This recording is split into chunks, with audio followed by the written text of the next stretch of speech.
ہزاروں سال نرگس اپنی بے نوری پہ روتی ہے، بڑی مشکل سے ہوتا ہے چمن میں دیداور پیدا۔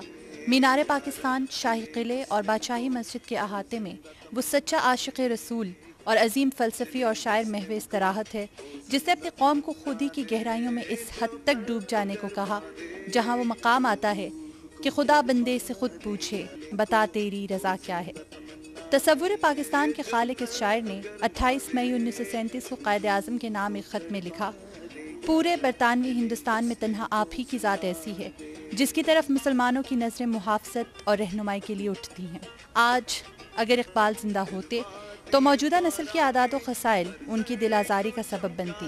درست ہے، مگر پھر بھی میں جانتا ہوں کہ وہ یہ سب کچھ دیکھ کے ان کی دل آزاری کا باعث ہوتا، بلکہ میں نے تو ایک دفعہ یہ کہیں کہہ دیا تھا کہ وہ خودکشی کر لیتے۔ اقبال اپنی شاعری کے ذریعے خودی، قومیت اور عشق محمدی کا ایسا سبق دے گئے ہیں کہ جس پر کاربند ہو کر آج بھی ہم دین و دنیا کی کامیابیاں سمیٹ سکتے ہیں۔ ضرورت ہے کہ ہم اقبال کی شاعری میں پوشیدہ اس پیغام کو سمجھیں جو انہوں نے ہمیں دینے کی کوشش کی۔ رجائیت پسند تھے، وہ ہمیشہ یہی توقع رکھتے تھے کہ ذرا نم ہو تو یہ مٹی بڑی زرخیز ہے ساقی۔